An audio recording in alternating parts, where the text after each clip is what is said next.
함께 자녀들아라는 말씀을 함께 나누기 원합니다. 오늘은 어버이 주일입니다. 어버이날은 부모님의 은혜를 기억하고 감사하는 날입니다. 요즘에는 그 의미가 많이 약해지고 잘 기억하지도 않는 것 같지만요. 부모님을 소중히 여기고 공경하는 자녀된 자들의 마땅한 도리를 우리는 행하면서 살아가야 합니다. 특히 우리 믿는 성도들은 더 그렇습니다. 그래서 우리 오늘 설교 말씀을 나누기 전에 우리 어버이날 노래를 1절 불러보도록 하겠습니다. 자녀들 댁을 잘 모르더라고요. 이 노래를 같이 잘 불러요.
부모 공경하는 삶의 태도를 가르치는 것도 중요합니다.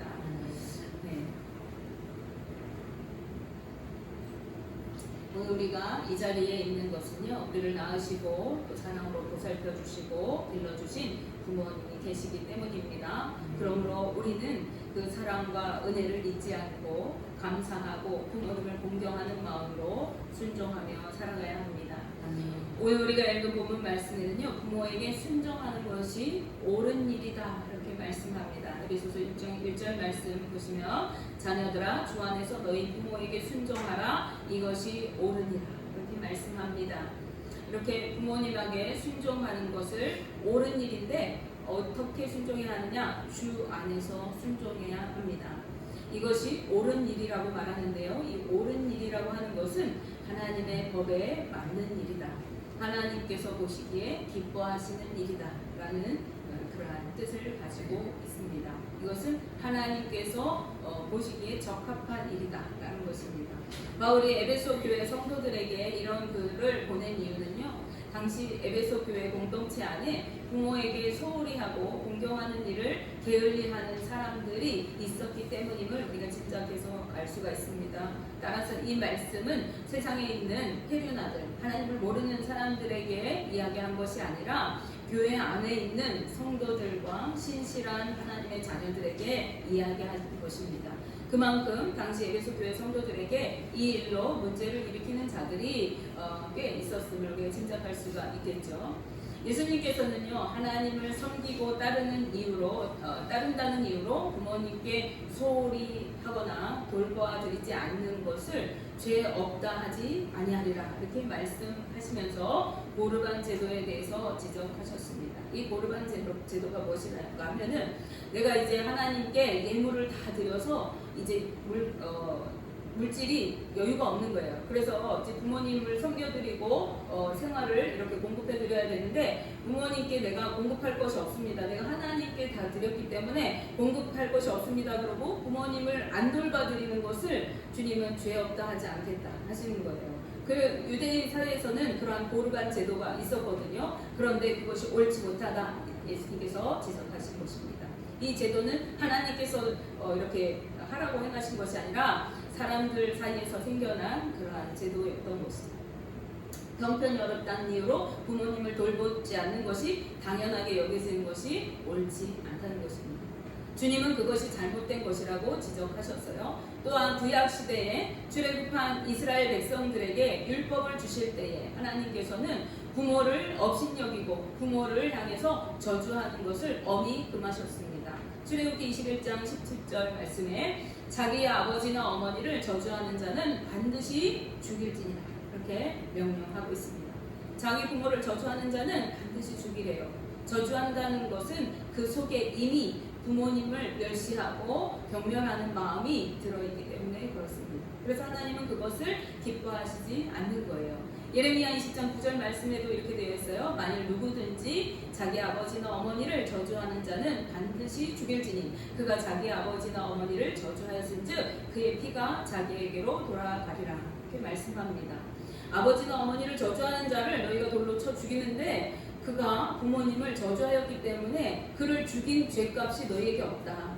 그 자신에게로 그 피값이 돌아갈 거야. 이렇게 얘기하는 거예요. 무슨 말입니까? 그 사람을 죽인 것이 정당하다. 이렇게 얘기하시는 거예요. 우리 생각하는 어때요? 너무 과하다고 느껴지지 않나요? 이 사람이 중한 죄를 어떠한 범죄를 저지른 것도 아닙니다. 그런데 내 부모를 업신여기고 저주했다는 이유로 부모님에게 욕했다는 이유로 죽이기까지 해야 하는가 하는 것이죠. 이게 너무 심하다는 생각이 들 수가 있습니다. 하지만 그 내면 안에 있는 업신여기고 무시하고 경멸하는 마음이 이제 입 밖으로 나온 것이기 때문에 그것을 악하게 하나님께서는 보시는 거예요. 왜 그래요? 하나님은 우리의 중심을 보시기 때문에.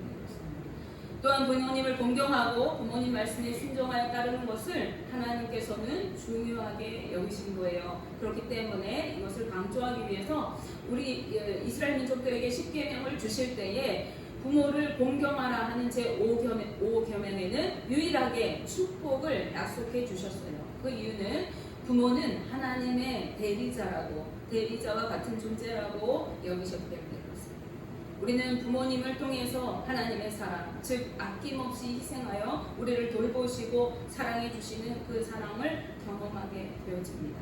또한 부모님을 공경함을 통해서 하나님 경외하기를 배우게 되어지는 거예요. 그래서 부모님을 경외하고 부모님을 잘 섬기는 사람일수록요 하나님을 잘 섬기고 하나님과 친밀한 관계를 갖습니다. 그런데 부모님과 관계가 어려운 사람은요 하나님을 믿는 데에도 어려워져요. 왜냐하면 하나님이 내 아버지, 사랑의 아버지라고 하는데 나는 아버지의 경험이 없는 거예요. 사랑을 받아본 경험이 없는 거예요. 그래서 하나님의 사랑을 의심하게 되어진 것입니다. 그래서 부모님을 경외하지 않으면서 내가 하나님을 경외한다고 말하는 것은요, 좀 불가능한 일에 가까워요. 아니면 그가 거짓을 말하고 있을 경우가 많이 있습니다. 물론 다 그렇지는 않습니다. 따라서 이를 중요하게 여기시는 이유는 부모를 공경하는 것이 궁극적으로는 하나님을 공경하는 것이기 때문에 그렇습니다. 그렇다면 공경한다는 것은 무엇을 뜻하는 것입니까? 공경하라 라고 번역된 단어의 원형은요 어떤 일에 가치를 주다라는 뜻을 가지고 있습니다.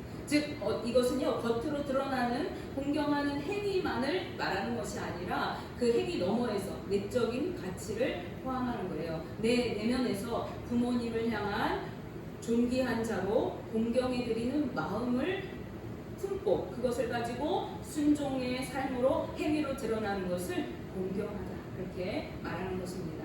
마음으로 소중하게 생각하여야만 그 뜻을 따른다는 뜻이에요.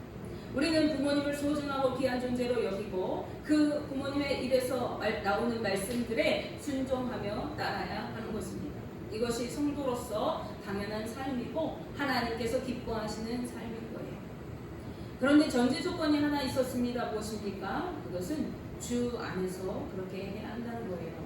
그것이 주님의 뜻을 따르도록 하기 때문에 그렇습니다. 말씀을 거스르지 않고 믿음으로 살아가는 것을 가로막지 않을 때에는 우리가 말씀 안에서 순종해야 하는 거예요. 그런데 부모에게 순종하라고 했으니까 너 오늘부터 교회 다니지 마, 너 예수 믿지 마 이런 것도 따라야 되느냐? 그것은 아니죠. 그래서 예수님 뭐라고 했습니까? 너희가 나를 따라오려면 우리 본토와 친척과 부모를 다 버리고 전토를 다 버리고 나를 따르라고 하셨잖아요. 그 말과 상충되는 것 같지만 이것은 무엇입니까? 가치관을 주님께 두라는 것이죠. 부모님이 잘 따라야 하지만 예수님을 믿는 것을 가로막는다? 그것까지도 따른다? 이것은 아니라는 얘기입니다. 자, 그렇기 때문에 예수님은요 믿음으로 주님을 따르기 위해서는 부모를 버리라고 말씀하셨다고 방금 말씀드렸어요. 본론으로 돌아와서 우리가 부모님을 공경하고 순종하며 살아갈 때 하나님께서는요 우리에게 잘되고 장수하는 복을 약속해 주셨습니다. 즉 그의 삶이 형통하고 하나님께서 주신 땅에서 오래도록 축복을 누리며 살게 하신다는 것이에요. 그러나 반대로 부모님을 공경하지 않고 순종하여 따르지 않고 제멋대로 살아갈 때 그렇지 못한다는 것을 우리가 알 수 있습니다. 우리가 읽지는 않았지만요, 신명기 21장 18절에서 21절 말씀에는 하나님께서 이스라엘 백성들에게 계명을 주실 때에 부모님의 말씀에 순종하지 않고 부모님이 말을 안 들으니까 막 혼내고 징계를 내요. 그래도 따르지 않으면서 제멋대로 살아가는 사람을 극형에 처하라고 말씀하고 있어요. 그를 그 백성의 장로에게로 끌고 가서 이 내 아들이 내 말을 듣지 않고 내가 징계를 해도 듣지 않습니다. 이렇게 거기에 호소를 하는 거예요. 그러면 장로가 그를 징계하고 그 사람을 죽이도록 해요. 그래도 그것이 죄가 안 된다. 이럴 만큼 부모님을 섬기는 것을 유대사회 하나님의 백성에게는 아주 중요하게 여겼다는 것입니다. 따라서 부모님을 공경하는 자만이 온전한 수명을 누릴 수가 있어요. 그렇지 않고 부모님을 공경하지 않을 때는 제 몫의 삶을 다 살 수가 없는 것이죠. 그런데 우리가 한 가지 기억해야 할 것은 하나님이 이 약속과 계명은 한 개인에게 주신 것이 아니라는 거예요. 이스라엘 백성들에게 일반적으로 하신 계명인 것입니다. 즉 어떤 특정한 사람에게만 하신 것이 아니라 모든 이스라엘 백성들에게 보편적으로 주신 약속과 같은 계명이라는 거예요. 따라서 어떤 사람의 경우는 부모님을 잘 섬겼지만은 잘 공경하고 살았지만은 예외적으로 장수하지 못할 수가 있습니다. 또 반대로 부모님께 순종하지 않으면서 오래 사는 사람도 있을 수가 있어요. 그렇지만 보편적으로 부모님을 섬기는 자들은 장수하고 오래 사는 삶이 많다 하는 것이죠. 그러나 우리가 이 땅에서 오래 살고 적게 살고 중요한 것이 아니라 무엇입니까? 이것이 하나님의 뜻에 합당한 삶이라는 거예요. 그렇다면 그는 오래 살았으나 사는 것이 아니죠. 부모님을 공경하지 않고 오래 사는 것은 축복이 아니라는 거예요.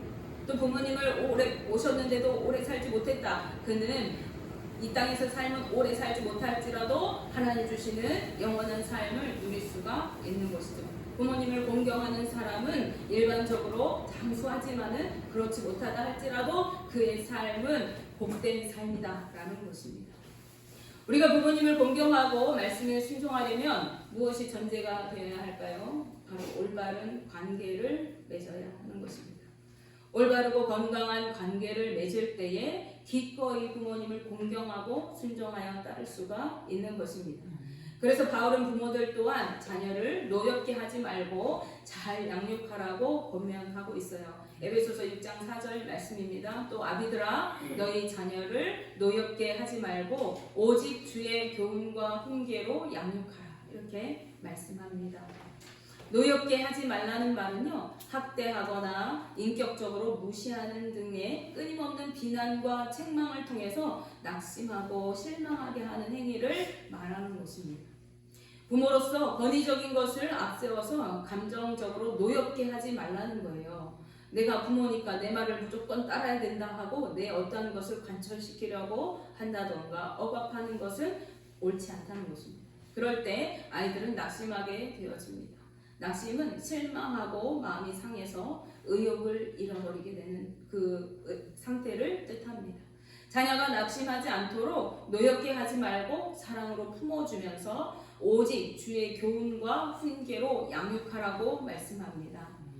교훈으로 번역된 파이데이아라는 단어는요, 어린이들을 가르치다라는 뜻을 가진 파이디오라는 단어에서 파생된 단어입니다.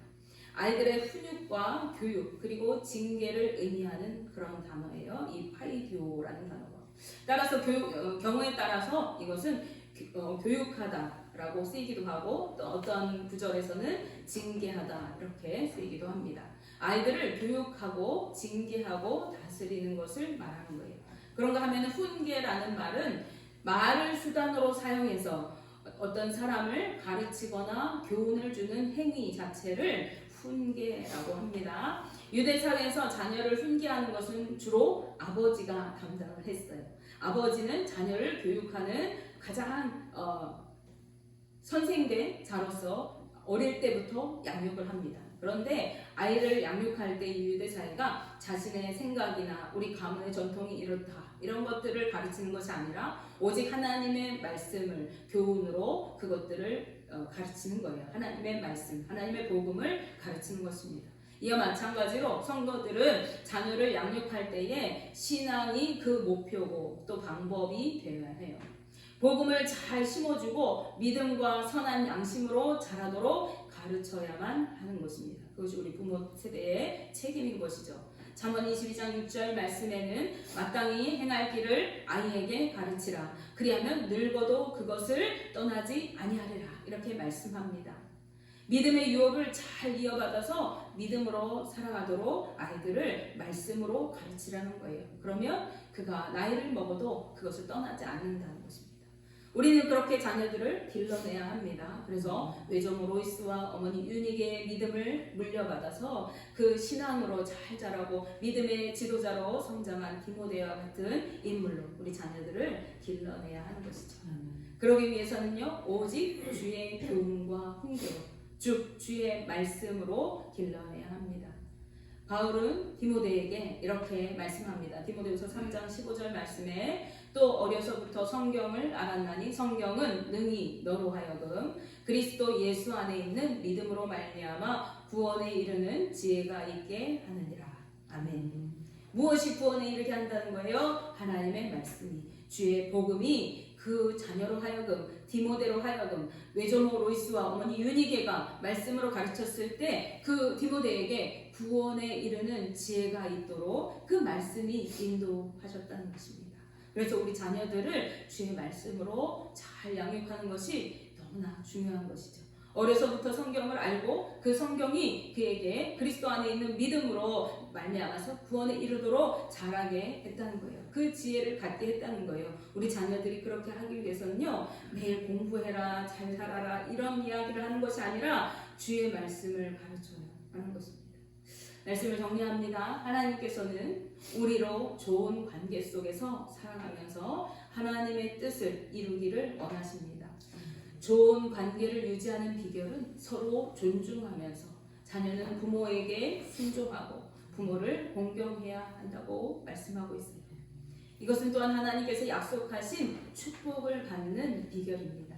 우리 자녀들이 복받기를 원하십니까? 잘 섬김 받으셔야 돼요. 우리 정서는 어떻습니까? 괜찮아, 됐어 이런 정서잖아요. 그것이 아이들을 위한 것이 아니에요. 아이들이 섬겨줄 때 정말 기뻐하면서 그 섬김에 대해서 고마움을 표하고 더 섬길 수 있도록 해주는 것이 아이들이 하나님의 축복을 받는 비결입니다. 또 하나님께서는요, 부모를 공경하고 순종하며 따르는 자에게는 잘되고 장수하는 축복을 이미 약속해 주셨어요. 또한 부모는요, 자녀를 주의 말씀, 즉 주의 교훈과 훈계로 잘 기르고 양육하고 그래서 믿음의 사람으로 자라도록 해야 하는 것입니다. 내 감정으로, 내 어떤 부모로서의 권위로 찍어 누르는 것이 아니라 하나님의 말씀으로 잘 인도해 줄 수 있는 지혜가 필요한 것이죠. 이러한 관계 속에서 아름다운 가정이 이루어지고 하나님께서 기뻐하시는 삶을 우리 가정에 이루어가게 되었을 것입니다. 원하기는 우리 동성교회 속한 우리 가정에 하나님의 이 은혜와 축복이 날마다 흘러넘칠 수 있기를 주님의 이름으로 축복하며 기도합니다. 아멘. 기도하겠습니다.